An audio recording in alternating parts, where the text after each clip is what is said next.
이어서 강의 시작하도록 하겠습니다. 그러면 다시 래핀의 그림을 보겠습니다. 볼가강에서 베끄는 인부들에 나오는 11명의 노동자들은 저 뒤에 보이는 거대한 배를 온몸에 가죽끈을 감은 채로 끌어당겨 정박시키고 있는 중입니다. 이들이 끌기에 너무 크고 무거워 보이는 배를 온몸을 실어 끌고 있는 셈이죠. 여기에는 지난날의 용해공들에서 일본 감독자와 같은 감독관은 그려져 있지 않습니다. 대신 저 멀리 어렴풋한 증기 연기가 보이고 있어서 증기 예인선이 있음을 살며시 보여주고 있죠. 증기 예인선이 있지만 여전히 값싼 노동력이 대신해야 하는 시대적 상황을 그대로 보여주고 있는 현장인 것이죠. 그리고 아마도 멀찍이 감독자가 있었을지도 모르지만 래핀은 감독자와 노동자의 대립구도로 그림을 그리지는 않았습니다. 오히려 노동자들 개개인의 얼굴과 표정을 통해 비참한 그들의 삶을 담담히 그려 보여주고 있다고 봐야 할 것 같습니다.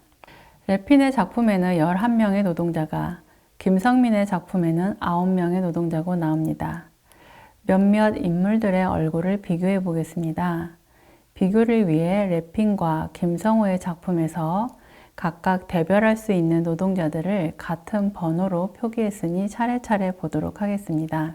1번 인물들을 볼까요? 래핀의 그림에서 맨 앞에서 끌고 있는 노동자는 래핀이 특히 관심을 가졌던 파문당한 사제 키닌입니다. 그의 얼굴은 자신의 운명 속에서 지혜로운 현인의 깊은 얼굴을 보여주고 있죠. 이는 지난날의 용해공들 맨 앞에 나오는 노동자의 얼굴과 흡사한 느낌을 줍니다.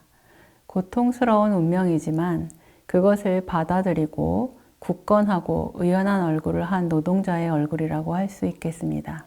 2번, 키닌의 왼쪽에 있는 머리가 곱슬거리는 노동자는 옆에 있는 키닌을 보고 있습니다. 아마도 그의 발을 보면서 그가 가는 방향을 같이 가려는 자세인 것 같죠. 지난날의 용해공들에서는 맨 오른쪽에 있는 노동자가 맨 앞에 있는 노동자를 곁눈으로 보면서 방향을 잡으며 걷고 있습니다.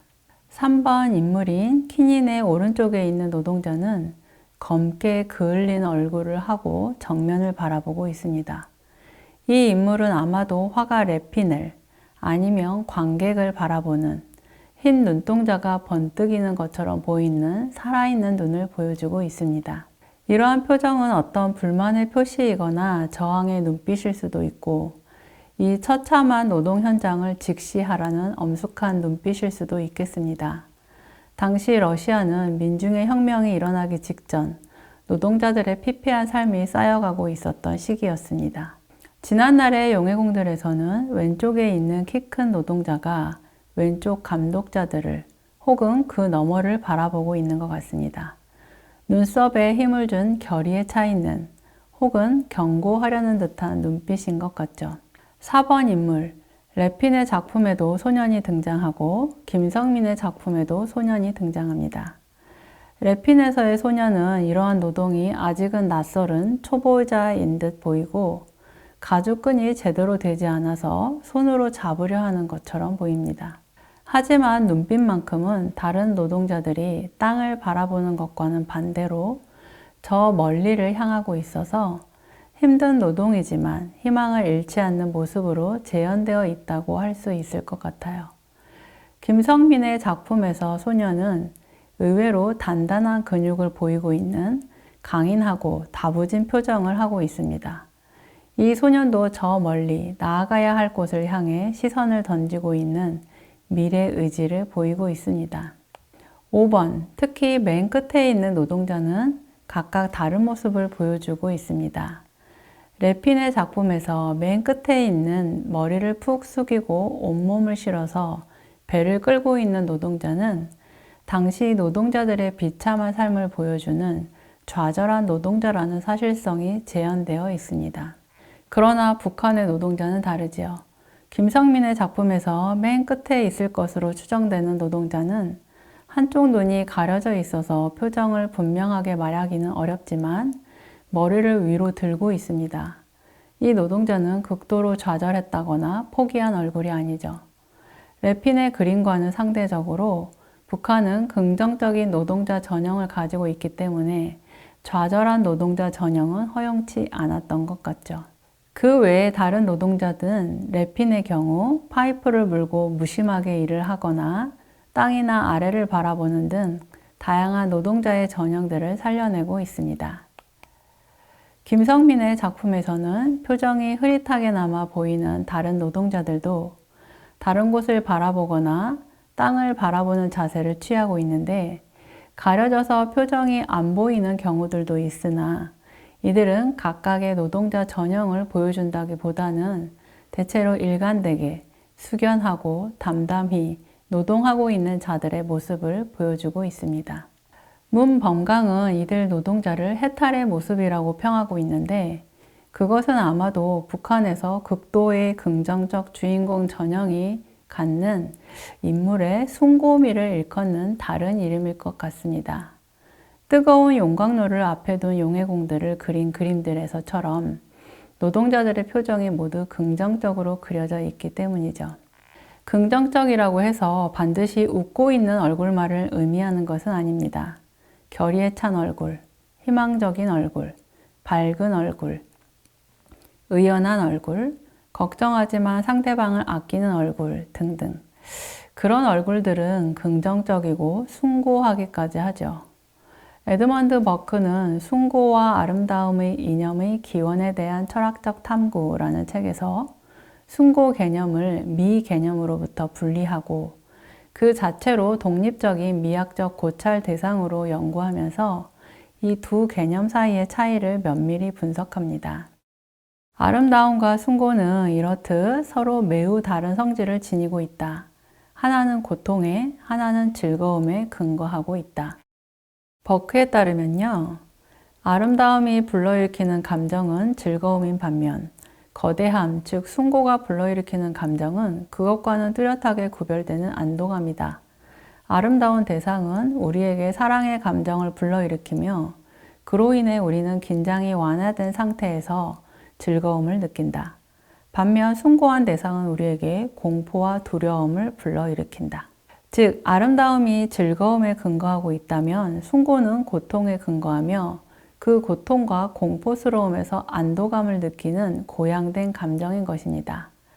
숭고 개념의 어원은 그리스어 휩소스에서 비롯되었는데 그것은 높이, 고양이라는 의미를 가지고 있습니다. 더불어 버크는 노동이 이러한 숭고에 근거하고 있다는 것을 밝히고 있기도 하죠. 노동은 근육의 힘을 사용하여 난관을 극복하는 행위이다.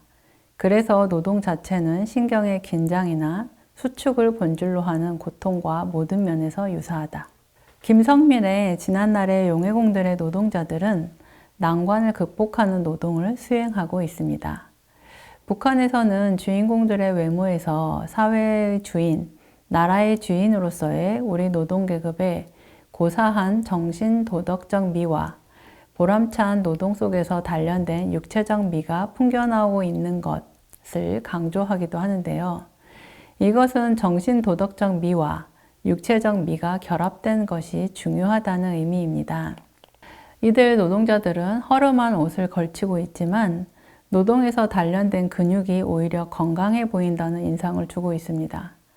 사실 여기에서의 노동은 뜨겁고 무거운, 힘겨운 노동을 이겨내는 과정임과 동시에 일제의 수탈에 견디고 이겨내야 하는 과정이기도 합니다.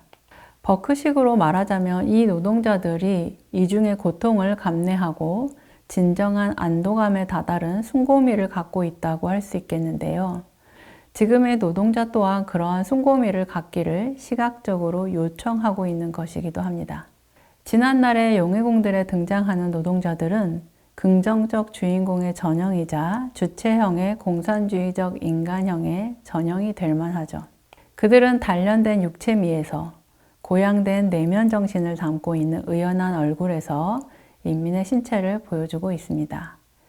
그러나 현실적으로 고통스러운 노동인지, 그럼에도 정말 의연한지, 정말 숭고한지, 북한 인민의 실질적이고 일상적인 삶을 들여다보아야 하는 과제가 남는다고 할 수 있겠습니다.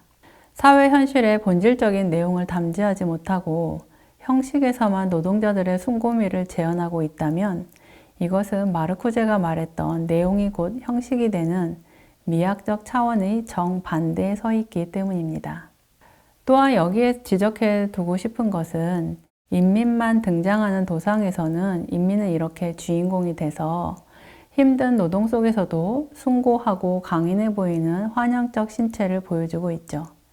그렇지만 지도자와 인민이 함께 등장하는 도상에서는 결코 주인공이 될 수 없다는 점입니다. 북한의 인민도상은 혁명을 주도하고 지지하는 인민, 사회 건설을 주도하는 노동자, 노동자의 어머니로서의 여성, 건전한 사회성을 대변하는 어린이 등과 같이 획일화된 개인을 보여주죠. 인민을 획일화된 개인으로 만드는 것은 정치적 권력의 작동이기도 합니다. 이러한 획일화된 인민은 관리와 통제가 효율적이기 때문이죠.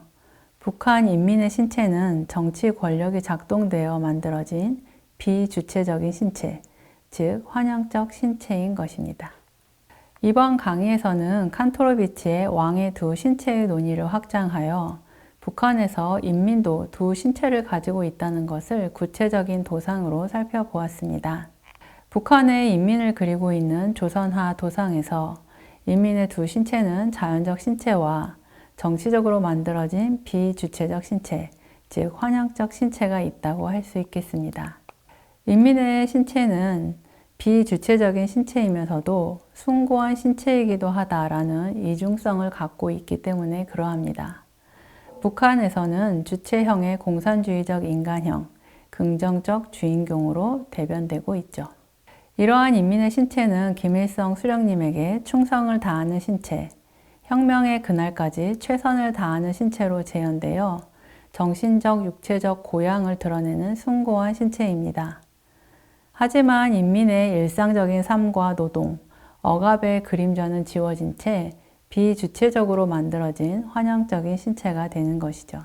이처럼 화면 내에서 반복되는 전형성은 획일화된 북한 사회를 보여주는 전형성이기도 합니다. 획일화된 개인으로 만드는 것은 정치적 권력의 작동입니다. 정치적 권력이 작동되어 인민의 신체는 환영적 신체를 부여받은 것이죠. 즉 북한의 조선화에 재현된 인민의 신체는 긍정적이며 숭고해 보이는 주인공이지만 동시에 그들은 비주체적으로 만들어진 환영적 신체라고 정리할 수 있겠습니다. 이번 강의는 여기에서 마치겠습니다. 감사합니다.